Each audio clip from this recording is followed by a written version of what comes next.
اور 3 بار خود میرا اتفاق ہوا کہ میں نے جناتوں کی مجلس پڑھی۔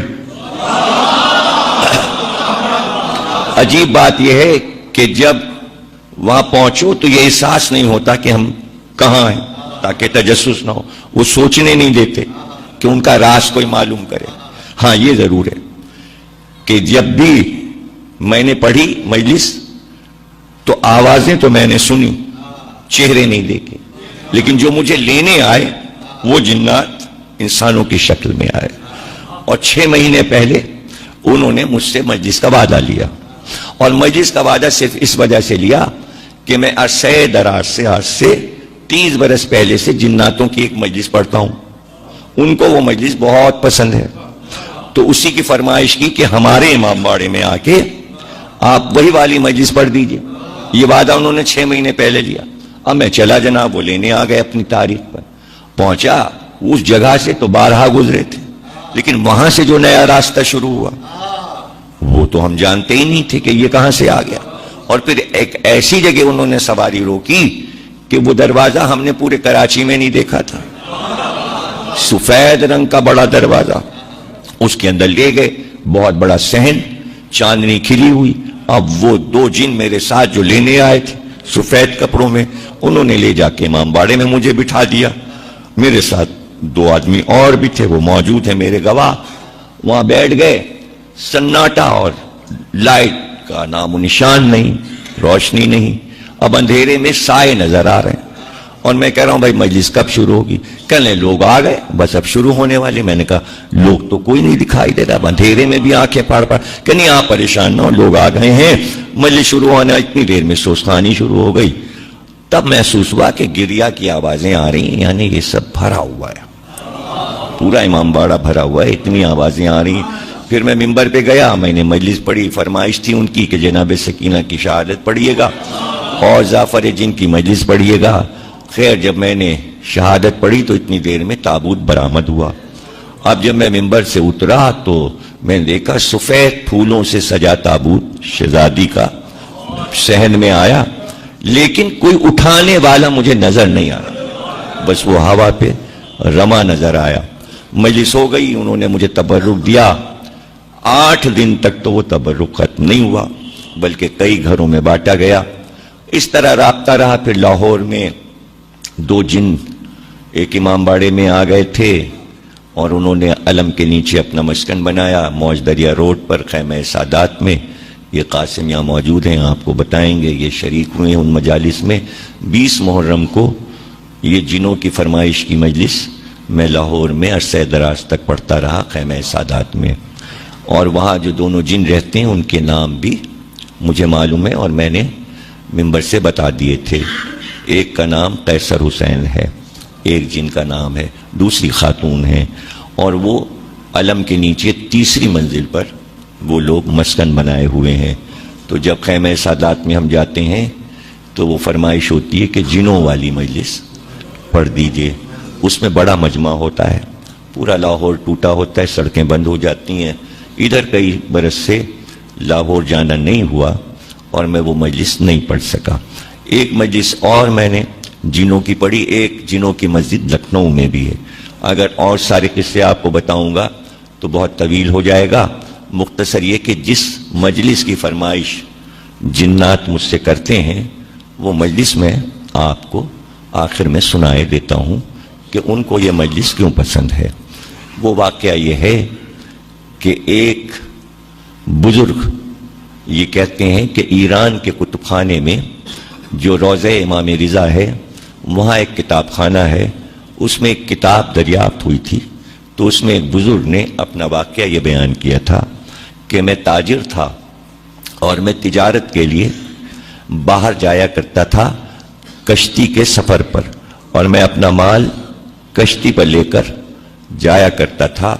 ایک بار واپسی میں طوفان آیا، اور طوفان جو آیا تو میری کشتی ٹوٹ گئی اور سب کچھ میرا مال بہہ گیا دریا میں، اور یہاں تک کہ کشتی جو ٹوٹی تو میں بے ہوش ہو گیا۔ جب مجھے ہوش آیا تو پتہ یہ چلا کہ کشتی کے لکڑی کا ایک تختہ جس پر میں پڑا تھا اس نے مجھے بہا کر کنارے ساحل پہ پہنچا دیا تھا. میری آنکھ کھلی تو صرف آسمان نظر آیا یا سامنے پانی نظر آیا. پیچھے مڑ کر دیکھا تو صحرا نظر آیا. میں بڑا حیران ہوا کہ میں کہاں آ گیا اور کس سرزمین پر آ گیا. کچھ دور اٹھ کر میں چلا تھا کہ ہوا تیز جب آئی تو ایسی ہوا میں نے کبھی محسوس نہیں کی تھی. بہت تیز چل رہی تھی لیکن ہوا میں بہت سی آوازیں میرے کان سے ٹکرائیں. یہ آوازیں رونے کی آوازیں تھیں. چاروں طرف سے چیخنے اور رونے کی آواز آ رہی تھی. میں ڈر گیا, میں سہم گیا, لیکن پھر ہمت کر کے میں آگے بڑھا تو میں نے یہ دیکھا کہ ایک شخص زمین پہ بیٹھا ہے. جب وہ چیخ کر روتا ہے تو اس کے جواب میں کئی ہزار آوازیں چاروں طرف سے رونے کی آتی ہیں. میں بہت ڈر گیا. میری ہمت نہیں پڑ رہی تھی کہ میں قریب جاؤں, اس لیے کہ اس آدمی کی جو حالت تھی وہ ایسی تھی کہ اس کے بال الجھے ہوئے اس کے چہرے پہ پڑے تھے. اس کی آنکھیں لال سرخ ہو رہی تھیں اور وہ سر جھکائے زمین پہ بیٹھا چیخ کے روتا تھا. ایک جگہ روتا, پھر اٹھتا, دوسری جگہ جاتا, پھر آگے بڑھتا, پھر کہیں بیٹھتا, پھر روتا. اور جب وہ روتا تو چاروں طرف سے رونے کی آوازیں آتی تھیں. لیکن میں نے یہ دیکھا کہ جب وہ زمین پہ بیٹھتا ہے تو انگلی سے کچھ زمین پہ لکھتا ہے. میں نے سوچا کہ صحرا میں اس کے علاوہ کوئی نہیں ہے, میں کہاں جاؤں گا؟ کوئی راستہ بھی نہیں نظر آ رہا. تو میرے دل نے کہا کہ پشت پر پیچھے سے جا کر میں یہ دیکھوں کہ یہ زمین پہ لکھتا کیا ہے. میں آہستہ آہستہ اس کے پیچھے گیا اور پھر میں نے چھپ کے دیکھا کہ یہ زمین پہ کیا لکھتا ہے. اب جو میں نے دیکھا تو وہ انگلی سے لکھتا تھا یا حسین, یا حسین. جب میں نے حسین کا نام لکھا دیکھا تو بڑی میری ڈھارس ہوئی. پھر میرا ڈر ختم ہو گیا کہ اب اس سے ڈرنا نہیں چاہیے, بلکہ یہ حسین کا کوئی چاہنے والا لگتا ہے, یہ مجھے اذیت نہیں پہنچائے گا. اس لیے میں گھوم کر اس کے چہرے کے سامنے آیا. میں نے سلام کیا. میں نے سلام کیا تو اس نے چہرہ اٹھایا. اس نے حیرت سے مجھ کو دیکھا. میں نے اس سے سوال کیا تم کون ہو؟ تو اس نے فوراً کہا کہ تم مجھ سے پوچھو کہ میں کون ہوں, تم بتاؤ کہ تم کون ہو اور تم یہاں کیسے پہنچے. تو فوراً میں نے کہا کہ میں تجارت کرتا تھا, میری کشتی طوفان کی نظر ہو گئی, کشتی ٹوٹ گئی, لکڑی کے تختے نے مجھے یہاں تک پہنچایا. مجھے اب نہیں نظر آتا کہ میں اپنی منزل پہ پہنچوں گا, لیکن اس صحرا میں میں نے تمہیں دیکھا. میں نے اپنا حال تمہیں بتا دیا کہ میں مسافر ہوں اور پریشان ہوں. اب تم بتاؤ کہ تم کون ہو.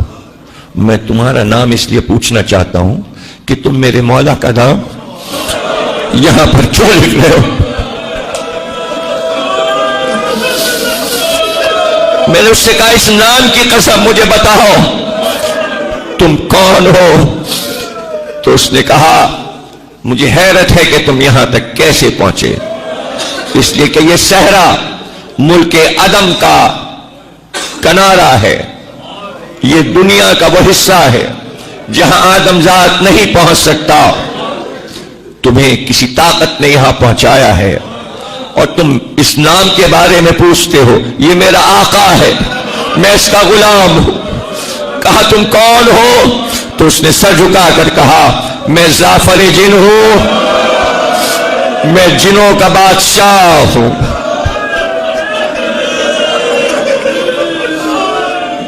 وہ کہتے ہیں کہ اس نے کہا کہ مجھ میں تاب نہیں ہے کہ اب میں وہ دوہرا سکوں. تو میں مایوس ہو گیا کہ اب یہ نہیں بتائے گا. تو بے اختیار میں نے کہا درے دندان رسول کی قسم, مسجد کوفہ میں علی کے شکافتہ سر کی قسم, فاطمہ زہرا کے شکستہ پہلو کی قسم, حسن کے جگر کے 72 ٹکڑوں کی قسم, حسین کے کٹے گلے کا واسطہ مجھے بتاؤ کربلا میں کیا دیکھا.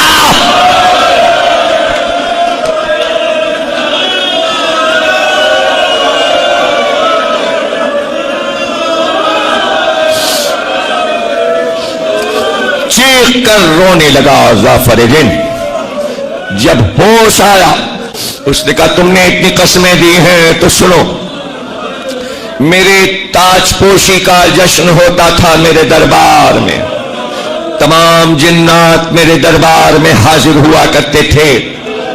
جب سے مولا علی نے میرے سر پر تاج رکھا تھا میں ولایت علی کی یاد میں جشن مناتا تھا کہ آج کا وہ دن ہے کہ جناتوں کی حکومت مولا علی نے مجھ کو عطا کی. اس لیے میرے دربار میں سارے سردار اجنہ جمع ہو جاتے تھے اور خوشی کا اظہار ہوتا تھا اور اس پر دوبارہ میرے سر پہ تاج رکھا جاتا تھا اور میں تخت پہ بیٹھتا تھا. اچانک جشن ہو رہا تھا کہ دو جنات میرے ساتھی میرے دربار میں روتے ہوئے داخل ہوئے. میں نے کہا آج خوشی کا موقع ہے تم رو کیوں رہے ہو؟ تو انہوں نے کہا ابھی میں نجف سے زیارت کر کے جو نکلا کہ تیرے دربار میں حاضر ہو تو میرا رخ کربلا کی طرف ہو گیا. جب میں کربلا سے چلا تو عجیب منظر دیکھا. اے امیر یہ تخت و تاج جس کے صدقے میں ملا ہے صبح سے اب تک حسین لڑائیوں پہ لڑائیاں لڑ چکے کتنے لاشیں اٹھا چکے. ارے کچھ پتا ہے فاطمہ زہرا کا باپ کربلا میں تاراج ہو رہا رسول کا گھر لٹ رہا. ظافر کہتا ہے یہ سننا تھا کہ میں نے تاج اپنے سر سے پھینک دیا. میں نے نالین پیروں سے اتار دی اور میں نے ان سے کہا مجھے لے کے چلو کہاں میرا آقا حسین ہے.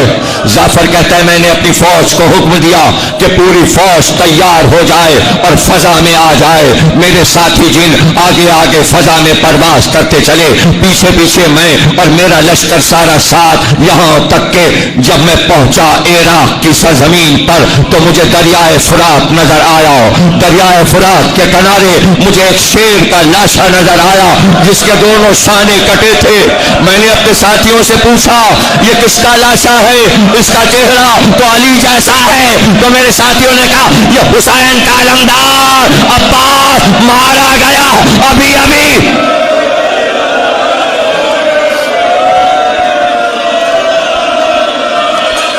میری